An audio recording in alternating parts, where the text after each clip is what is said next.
You can't even imagine what it's like to sit across from the woman you once promised forever, watching her laugh as she signs your divorce papers.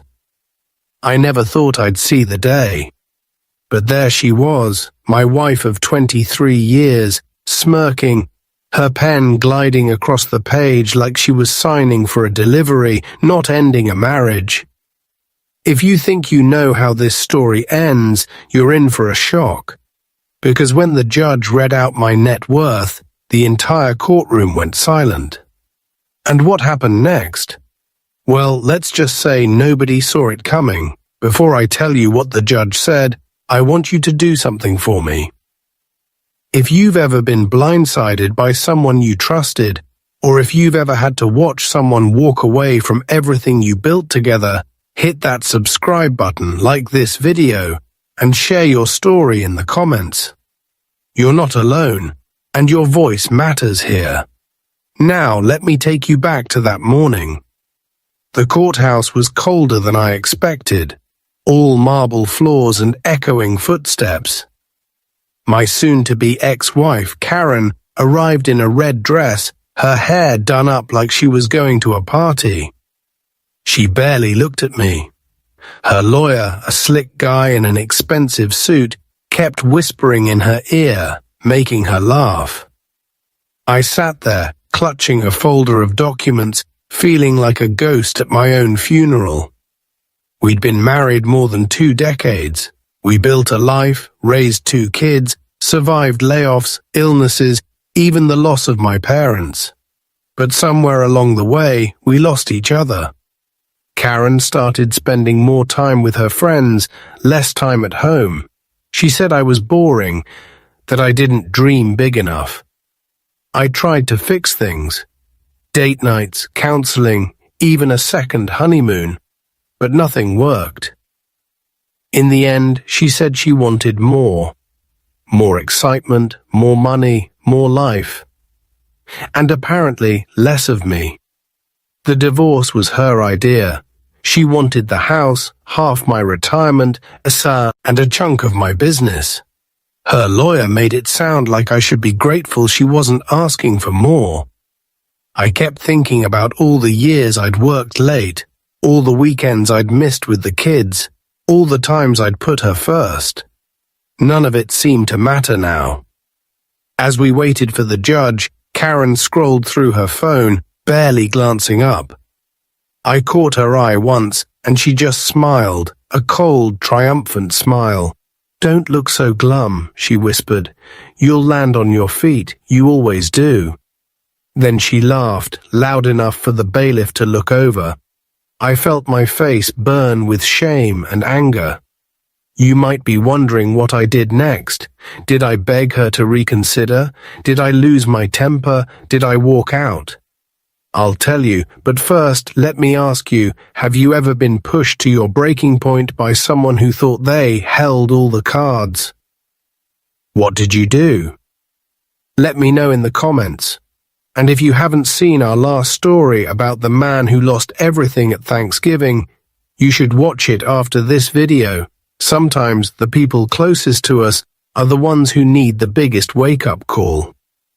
The judge finally entered, a stern woman with sharp eyes. She looked over the paperwork, then glanced at Karen and me. "Are both parties ready?" she asked. Karen's lawyer nodded, grinning. My lawyer, a quiet man named Bill, just gave a small nod. I tried to steady my breathing. The judge started reading through the settlement. Karen's lawyer kept interrupting, pushing for more, arguing over every detail. I sat there, listening to them talk about my life like it was a list of assets to be divided.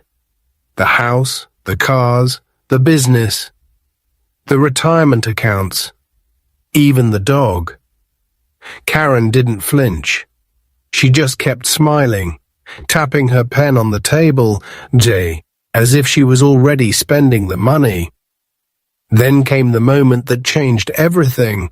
The judge turned to me and said, "Mr. Thompson, can you confirm your current net worth?"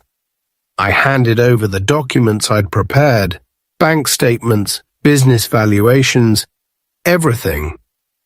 She looked them over, her expression unreadable. Karen leaned forward, her eyes gleaming. She thought she was about to hit the jackpot.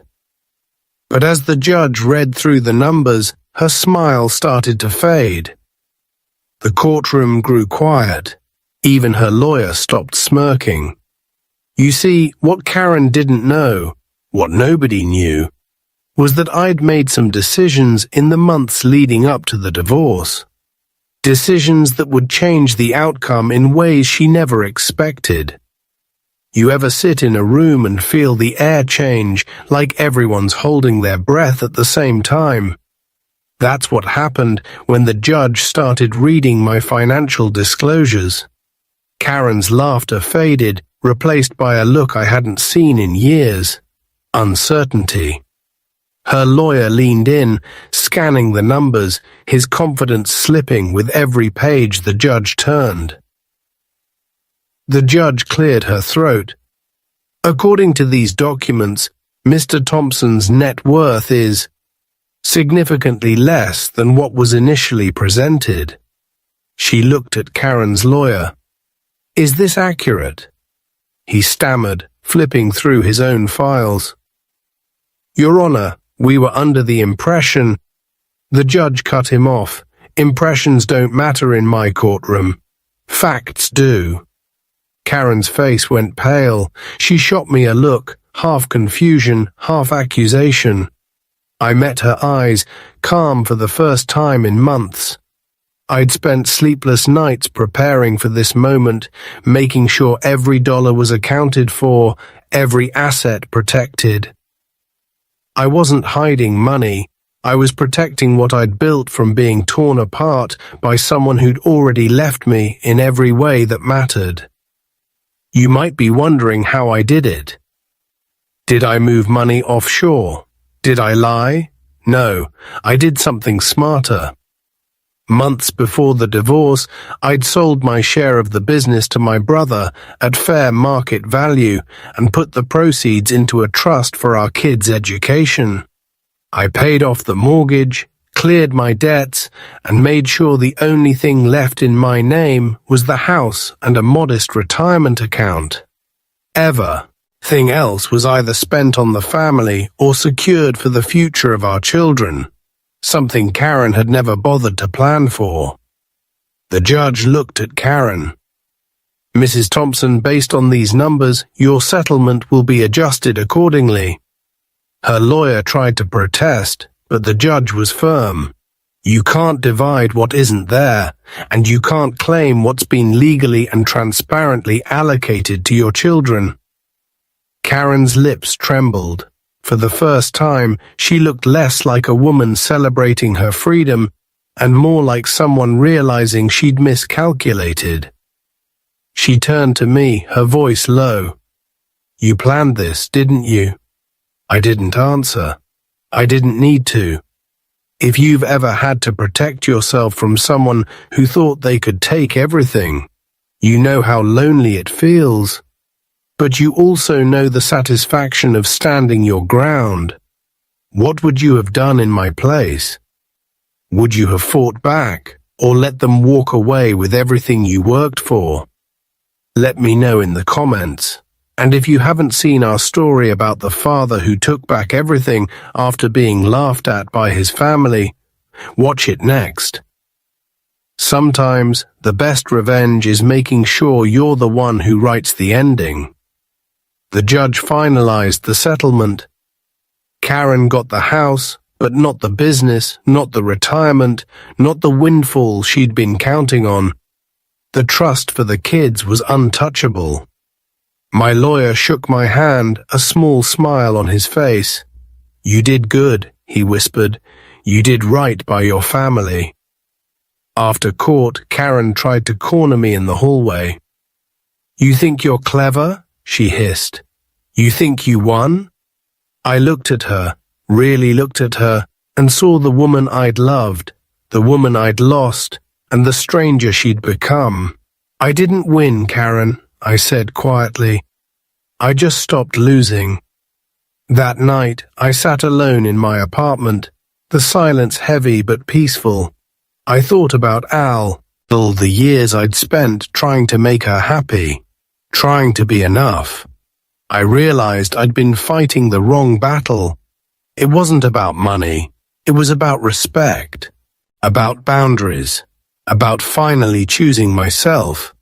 If you want to know what happened after the dust settled, how my kids reacted, how I rebuilt my life, and what Karen did next, keep watching. Because the real story wasn't about the divorce, it was about what came after. You ever notice how, after a storm, the world feels strangely quiet? That's how it was for me in the weeks after the divorce. The papers were signed, the house was no longer mine, and Karen's laughter was just an echo in my memory. I moved into a small apartment on the edge of town. Nothing fancy, but it was mine. For the first time in years, I could hear myself think. But peace doesn't come easy after a war. My phone buzzed with messages from friends, some offering sympathy, others fishing for gossip. My kids, Emily and Jake, were caught in the middle. Emily was angry, at both of us, I think. Jake was quiet, trying to keep the peace. I tried to give them space, but every time I saw them, I could feel the weight of everything we'd lost. One evening, Emily showed up at my door, her eyes red from crying. She didn't say a word, just walked in and sat on the couch. I made us tea the way her mother used to, and waited. Finally she spoke. "Why did you let her take everything?" she asked, her voice trembling. "Why didn't you fight harder?" I looked at her, really looked at her, and saw the pain I'd tried so hard to shield her from. "I didn't let her take everything," I said quietly. "I protected what mattered. You and Jake, your future, the rest. It's just stuff." She shook her head, tears streaming down her face. "I hate her for what she did to you, for what she did to us." I pulled her close, holding her the way I did when she was little. "Don't hate her, AM. Hate only eats you up inside. We can't change what happened, but we can decide what we do next." Jake came by the next day, his hands shoved deep in his pockets. He didn't say much, just sat with me in silence, watching the game on TV. But before he left, he turned to me and said, "I'm proud of you, Dad. You didn't let her win." If you've ever had to rebuild your life from scratch, you know how hard it is to find hope in the ruins. But you also know how every small step forward feels like a victory.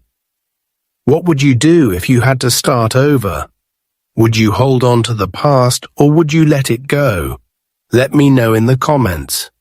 And if you haven't seen our story about the man who found peace after losing everything, watch it next. Sometimes the best revenge is living well. Karen, meanwhile, was learning that money can't buy happiness. The house felt empty without the family she'd pushed away. Her friends stopped coming around when the parties ended. She called me once, late at night, her voice shaky. "Are you happy now?" she asked. I thought about it for a moment. "I'm getting there," I said. "Are you?" She hung up without answering. That night, I realized something important. I wasn't a victim. I wasn't a loser. I was a survivor. And for the first time in a long time, I was free. If you want to know how I rebuilt my life, how I found new purpose, new love, and a new sense of self, keep watching. Because the story doesn't end with a signature on a piece of paper. Sometimes that's just where it begins. You ever wake up and realize you're not the same person you were just a few months ago? That's how it felt as I settled into my new life. The apartment was small, but it was filled with sunlight in the mornings, and I started to find comfort in the quiet. I learned to cook for one, to fill my evenings with books and music instead of arguments and tension. For the first time in years, I could breathe. But healing isn't a straight line. There were days when the loneliness hit hard, when I missed the sound of laughter in the house, even if it wasn't always kind. There were nights when I wondered if I'd made the right choices, if I should have fought harder or given in more. But every time those doubts crept in, I remembered the look on Karen's face in that courtroom, the way she realized she couldn't take what I'd built for our kids. That memory kept me moving forward. One Saturday, Jake invited me to his soccer game. I sat in the bleachers cheering him on, feeling a pride I hadn't felt in a long time. After the game, he ran over, sweaty and grinning. "Thanks for coming, Dad," he said. "It means a lot." I realized then that I hadn't lost everything. I'd just lost what didn't matter. Emily started coming around more too. She'd bring over takeout, and we'd talk late into the night about school, about her dreams, about the future. She told me she wanted to study law to help people who felt powerless. "Like you did, Dad," she said. "You didn't let Mum walk all over you. You showed me how to stand up for myself." If you've ever had to rebuild your relationship with your kids after a divorce, you know how fragile those first steps can be.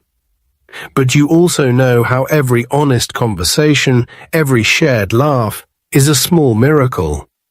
What would you say to your children if you had one more chance? Let me know in the comments. And if you haven't seen our story about the father who found hope after heartbreak, watch it next. Sometimes the best way to heal is to help someone else do the same. Meanwhile, Karen's world was shrinking. The house was too big, too quiet. She tried to fill it with new friends, new hobbies, but nothing stuck. She called Emily one night, asking if she wanted to come over for dinner. Emily said no. "I'm spending time with Dad," she told her. "Maybe another time. I won't pretend I didn't feel a little satisfaction. But mostly I felt relief. Relief that my kids were finding their own way, that I was finally free from the cycle of blame and resentment. One evening, as I sat on my balcony watching the sunset, I realized I was happy. Not the kind of happy that comes from having everything you want, but the kind that comes from knowing you survived.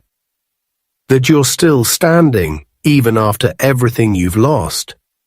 If you want to know how I found love again, how I learned to trust, to open my heart and to believe in second chances, keep watching.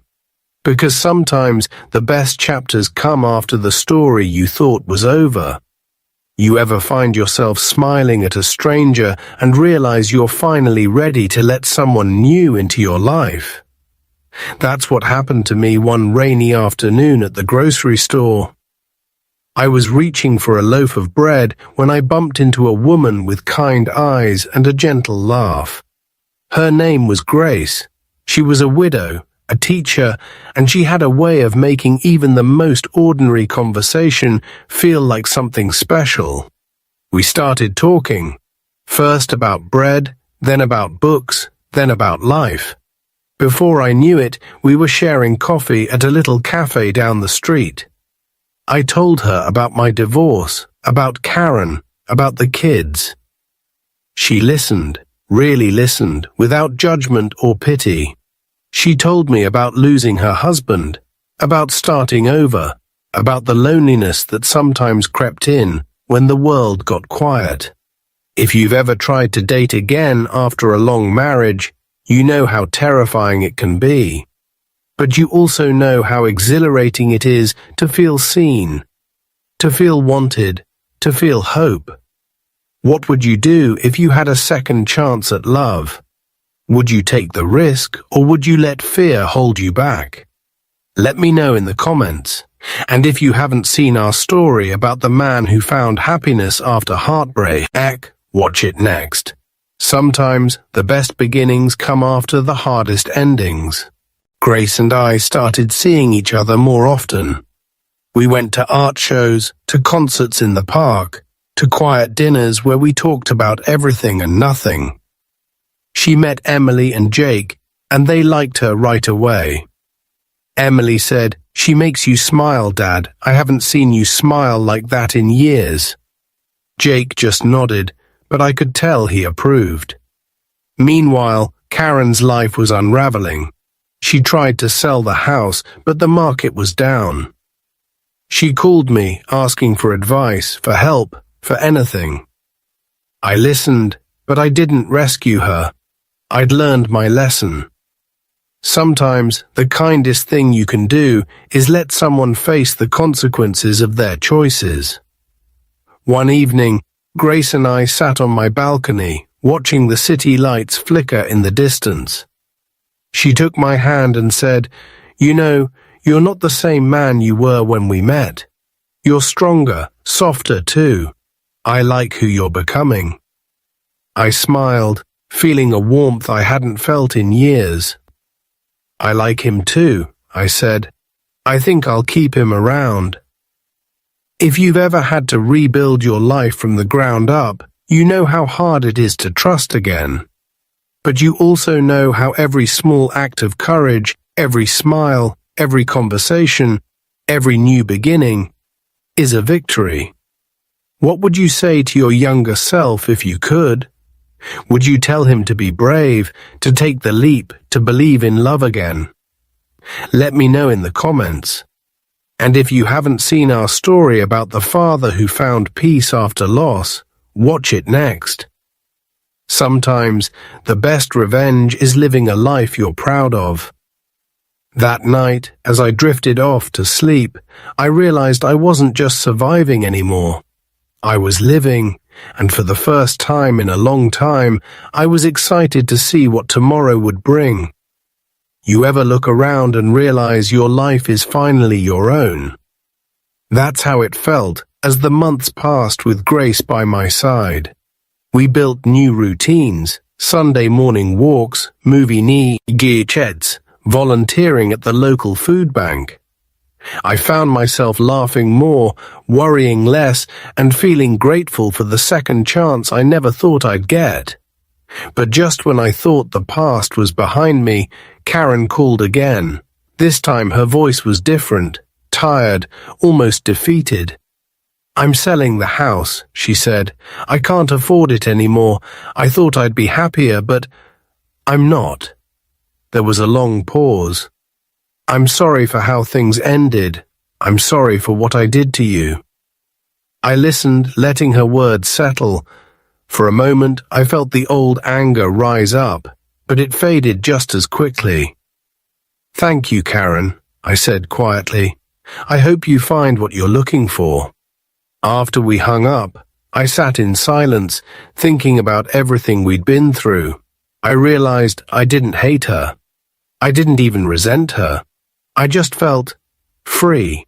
Free from the need to prove myself, free from the weight of old wounds, free to love the people who loved me back.